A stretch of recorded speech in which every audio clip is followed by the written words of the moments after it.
Let's go. I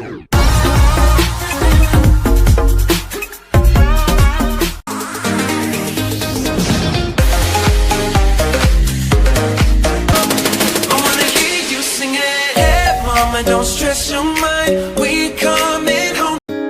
Oh my darling, you're right. Truly I have sweet song. Assalamualaikum warahmatullahi wabarakatuh.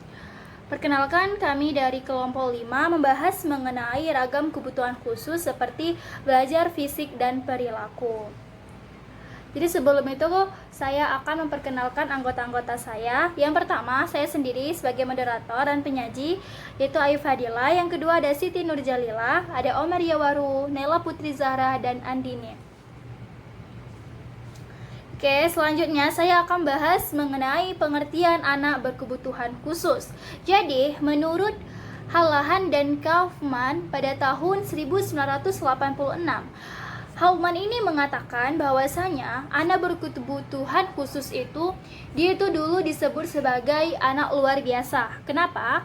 Karena sebagai anak yang memerlukan pendidikan dan layanan yang memerlukan pendidikan yang khusus untuk mengembangkan potensi kemanusiaan mereka secara sempurna. Jadi dapat disimpulkan bahwasanya anak berkebutuhan khusus itu adalah anak dengan berkarakteristik khusus yang berbeda dengan anak yang umumnya. Jadi tanpa selalu ada menunjukkan pada ketidakmampuan mental, emosi, atau fisik. Jadi intinya anak berkebutuhan khusus itu adalah dia anak dengan yang memiliki karakteristik yang khusus yang tersendiri seperti itu. Ya, saya akan bahas mengenai jenis-jenis berkebutuhan khusus. Oke, yang pertama itu ada dari anak tuna netra. Yang pertama ada dari anak tunanetra. Nah, bisa kita melihat gambar di samping. Anak tunanetra itu merupakan anak yang memiliki kekurangan secara individual, yakni dari indera penglihatannya, berarti tidak bisa melihat. Hal-hal yang berhubungan seperti mata diganti dengan indera lain dan sebagai kompensasinya. Yang kedua itu ada dari anak tunarungu. Nah, anak tunarungu ini merupakan adalah anak yang memiliki kelainan pada pendengaran. Nah, mereka biasanya ini mengalami kesulitan ketika berinteraksi dan bersosialisasi terhadap orang lain, terhadap lingkungan termasuk pendidikan dan pengajaran. Jadi intinya anak tunarungu itu adalah memiliki kelainan pada telinga. Nah, selanjutnya ada dari anak tunadaksa. Nah, anak tunadaksa ini adalah mempunyai kelainan pada tubuhnya yang kelumpuhan ya. Jadi anak ini mengalami kelumpuhan disebabkan bisa juga karena polio dan gangguan pada syaraf motoriknya. Selanjutnya ada dari anak tunawicara. Nah, anak tunawicara ini biasanya anak ini mengalami kelainan pada proses berbicara atau berbahasa. Anak biasanya ini biasanya mengalami kesulitan pada berbahasa sehingga dia tidak dapat dimengerti oleh orang lain. Tunawicara bahasa gitu. Nah, psikopati. Nah, kalau misalnya psikopati ini berarti kelainan pada tingkah laku. Maksudnya, penderita psikopati ini dia tidak dapat memperdulikan norma-norma sosial ya. Dia hanya psikopati ini dia seperti kelainan pada tingkah laku. Mereka ini dia tuh selalu berbuat semaunya sendiri tanpa mempertimbangkan kepentingan orang lain, sehingga dia sering merugikan orang lain. Jadi dia tanpa memperhatikan orang lain.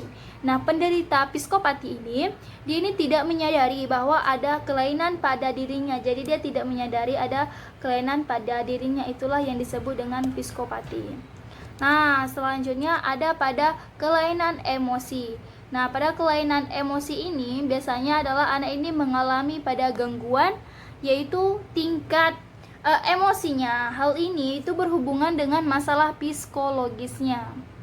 Biasanya itu gangguan emosi ada karena gangguan dari perilaku. Misalnya dia anak-anak tidak sabaran, jadi langsung emosi, suka menantang, suka menyalahkan orang lain, sering melamun juga itu termasuk kelainan emosi. Yang bisa juga karena gangguan konsentrasi. Nah, gangguan konsentrasi misalnya tidak mendengarkan orang lain berbicara, sering gagal dalam memperhatikan objek tertentu, dan juga sering tidak melaksanakan perintah dari orang lain. Nah, itu juga termasuk kelainan emosi pada anak. Selanjutnya ada keterbelakangan mental. Ya, Kalau misalnya keterbelakangan mental ini adalah anak yang memiliki mental yang sangat rendah, selalu membutuhkan bantuan orang lain, ya, karena tidak mampu mengurus dirinya sendiri. Jadi keterbelakangan mental ini misalnya contohnya adalah seperti idiot, imbesil, debil, atau moron. Nah, kalau misalnya idiot itu seperti anak yang paling rendah taraf IQ-nya itu di bawah 20. Nah, perkembangan jiwa ini tidak akan bertambah melebihi usia 3 tahun meskipun pada dasarnya usianya sudah remaja atau dewasa. Nah, kalau misalnya disebut dengan imbesil tuh anak yang mempunyai IQ-nya 20 sampai 50. Nah, perkembangan jiwanya ini dapat mencapai usia sampai 7 tahun dan ini juga bisa diajari untuk memelihara dan memelihara diri sendiri dalam kebutuhan yang paling sederhana itu disebut imbesil. Nah, kalau misalnya keterbelakangan mental bagian debil atau moron, ini merupakan anak yang mempunyai IQ 50 sampai 70.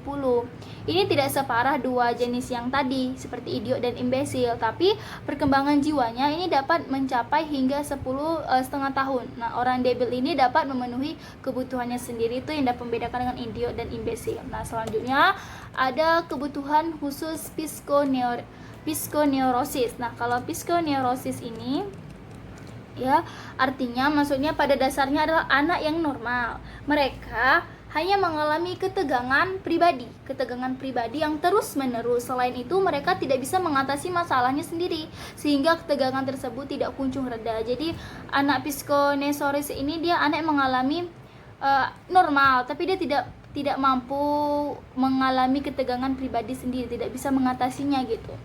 Jadi itu ada dibagi menjadi 3. Yang pertama ada dari psikoneurosis kekhawatiran, ada histeris, obsesif. Nah, seperti itu yang disebut dengan psikoneurosis.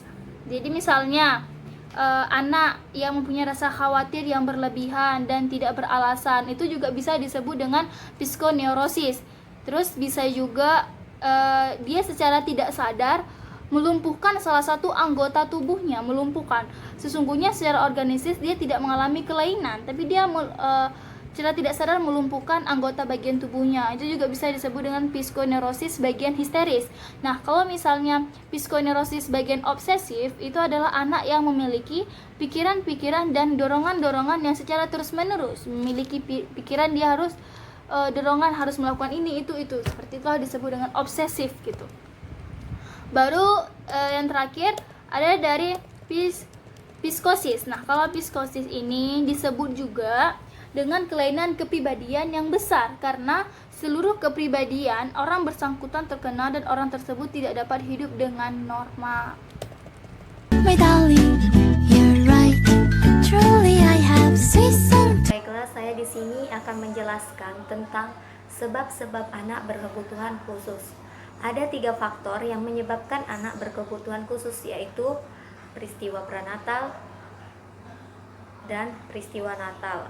Yang pertama itu peristiwa prenatal itu menyebabkan kelainan pada janin saat ibu hamil, seperti contohnya itu keracunan darah pada ibu-ibu yang sedang hamil yang dapat menyebabkan janin tidak memperoleh oksigen secara maksimal sehingga mempengaruhi saraf-saraf otak yang dapat menyebabkan gangguan pada sistem saraf dan ketunaan pada bayi. Yang kedua itu infeksi karena penyakit kotor. Dan yang ketiga itu kekurangan vitamin atau kelebihan zat besi sehingga ibu keracunan yang mengakibatkan kelainan pada janin yang menyebabkan gangguan pada mata. Juga kerusakan pada otak sehingga menyebabkan terganggu fungsi berpikirnya atau verbal komunikasi, kerusakan pada organ telinga sehingga hilangnya fungsi pendengaran. Yang kedua itu natal saat kelahiran. Pada saat terjadinya kelahiran yang mungkin hanya memakan waktu yang cukup singkat, akan tetapi jika penanganan yang tidak tepat dapat mengancam perkembangan bayinya. Di antaranya itu sebagai berikut. Yang pertama itu lahir prematur atau lahir yang belum cukup usia kandungannya. Misalnya itu lahir pada usia kandungan 7 bulan. Yang kedua itu kelahiran yang dipaksa dengan menggunakan vakum. Yang ketiga proses kelahiran bayi yang sungsang, yaitu postnatal setelah kelahiran. Berbagai peristiwa yang dialami dalam kehidupannya seringkali dapat mengakibatkan seseorang kehilangan salah satu fungsi organ tubuh atau fungsi otot dan saraf, bahkan dapat kehilangan organ itu sendiri. Penyebab ketunaan yang terjadi setelah kelahiran diantaranya itu seperti terjadinya insiden, kekurangan vitamin atau gizi, dan penyakit panas tinggi dan kejang-kejang. Selanjutnya, cara menangani anak yang berkebutuhan khusus. Tidak dapat dipungkiri, pengasuh anak berkebutuhan khusus memerlukan tambahan energi, pemikiran, serta biaya yang lebih tinggi dibandingkan mengasuh anak-anak pada umumnya. Berikut ini akan dijelaskan langkah-langkah dalam menangani anak berkebutuhan khusus.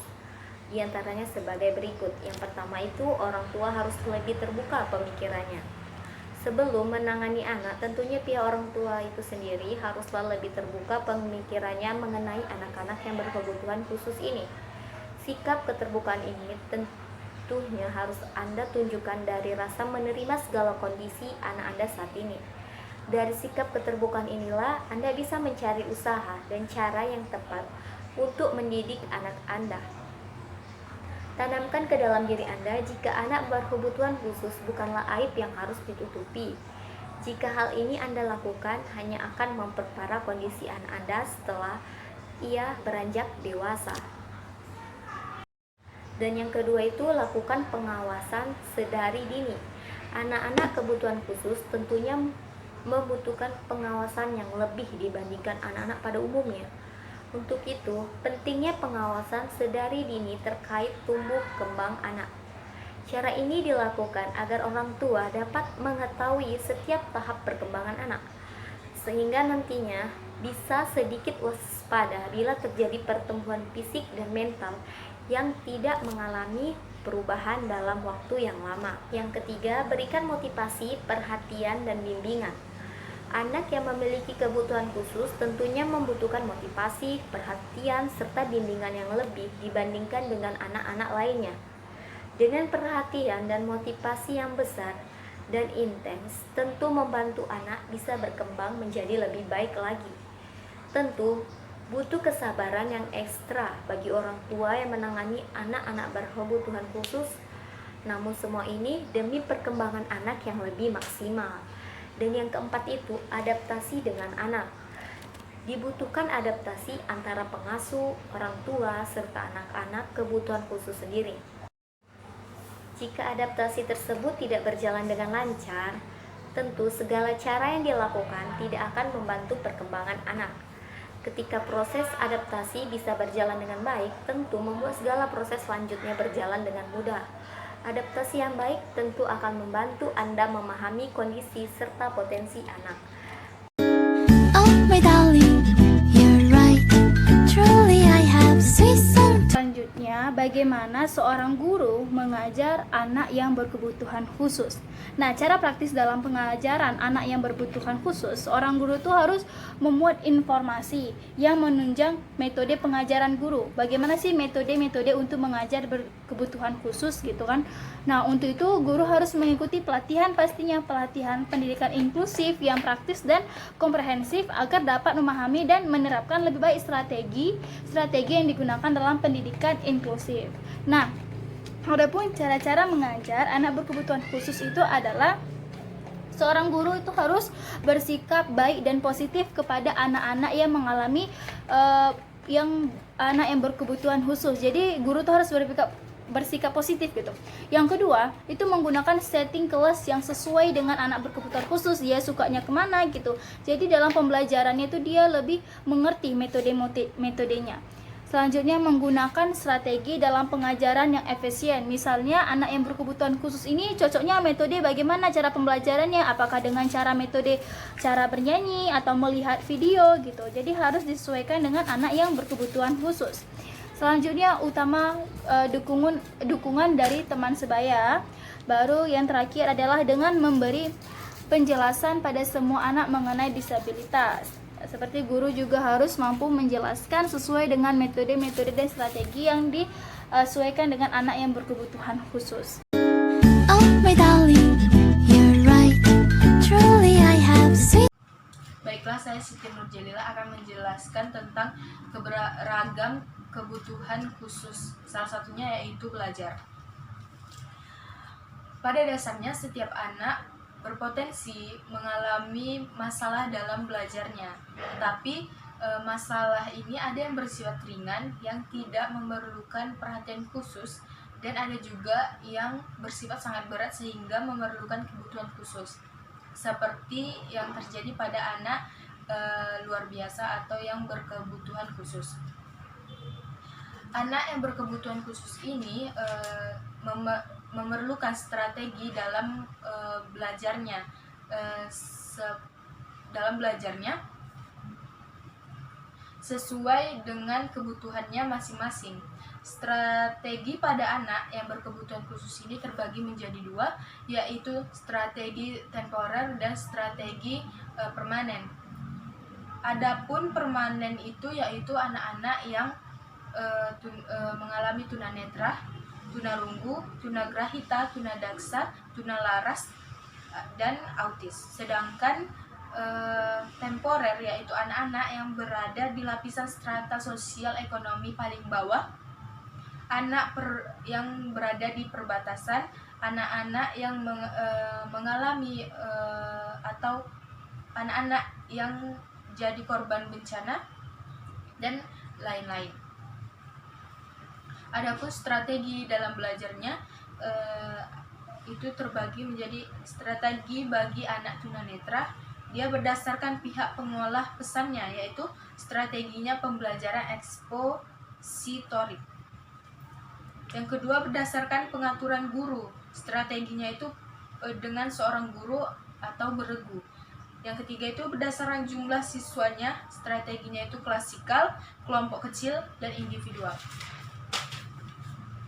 Bagi anak yang berbakat, strateginya itu diwarnai dengan kecepatan dan tingkat komplektivitasnya.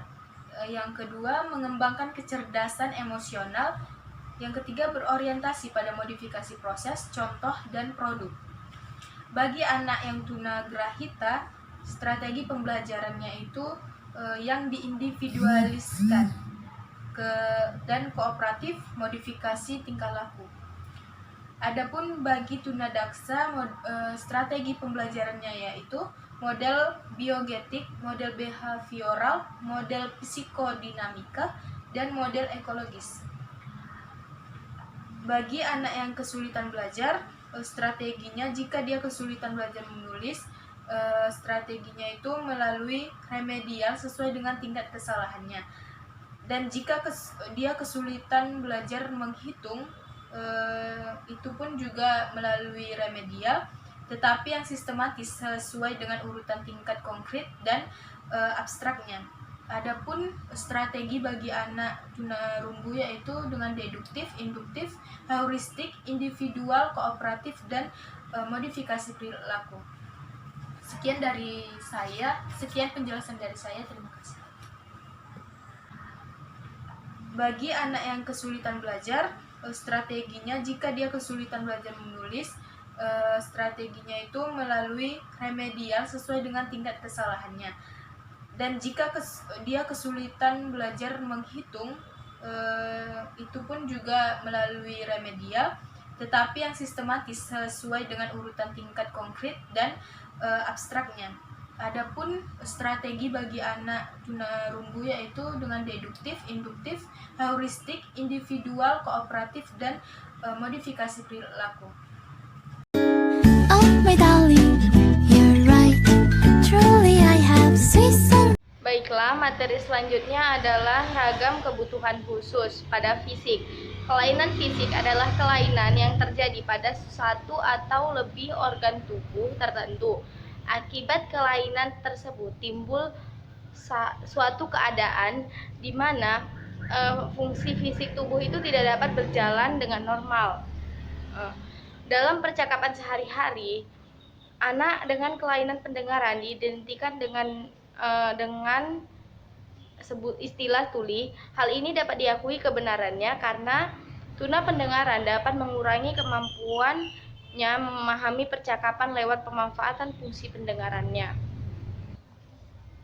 Nah, tidak berfungsinya anggota fisik ini biasanya terjadi pada pertama alat fisik indera. Misalnya kelainan pada indera pendengaran atau sering kita sebut dengan tunarungu. Yang kedua, kelainan pada indera penglihatan atau sering kita sebut dengan tunanetra. Yang ketiga itu kelainan pada fungsi organ bicara atau kita sebut dengan tunawicara. Selanjutnya yang kedua itu ada alat motorik tubuh, misalnya itu kelainan otot dan tulang atau poliomyelitis. Yang kedua itu kelainan pada sistem saraf di otak yang berakibat gangguan pada fungsi motorik atau cerebral palsy. Kemudian kelainan anggota badan akibat pertumbuhan yang tidak sempurna, misalnya lahir tanpa tangan atau kaki, amputasi, dan lain-lain. Untuk kelainan pada alat motorik tubuh ini biasa kita sebut dengan kelompok tunadaksa. Oh my darling, you're right. Truly I have sweet song. Teman-teman, di sini saya akan melanjutkan pembahasan materi yang mengenai ragam kebutuhan khusus pada perilaku. Nah, sebelumnya kita dulu harus mengetahui apa itu definisi dari perilaku.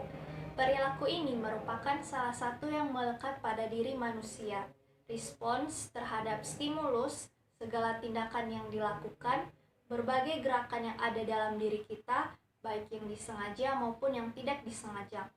Perilaku anak autis yang satu dengan anak autis lainnya pasti juga memiliki perbedaan. Karena lingkungan rumahnya berbeda, interaksi juga pasti berbeda, dan juga intervensi keluarga anak tersebut lebih dini dilakukan maupun tidak. Perilaku anak berkebutuhan khusus dengan gangguan autisme dalam kesehariannya berbeda satu sama lain, meskipun gangguan mereka itu sama. Secara keseluruhan, perilaku mereka menampakkan perbedaan, di mana DNA mengalami gangguan autisme yang tergolong ringan, sedangkan BGS mengalami gangguan autisme kategori yang berat. Demikian presentasi saya. Sekian dan terima kasih dari hasil presentasi kami. Jika ada kesalahan, kami mohon maaf. Wassalamualaikum warahmatullahi wabarakatuh.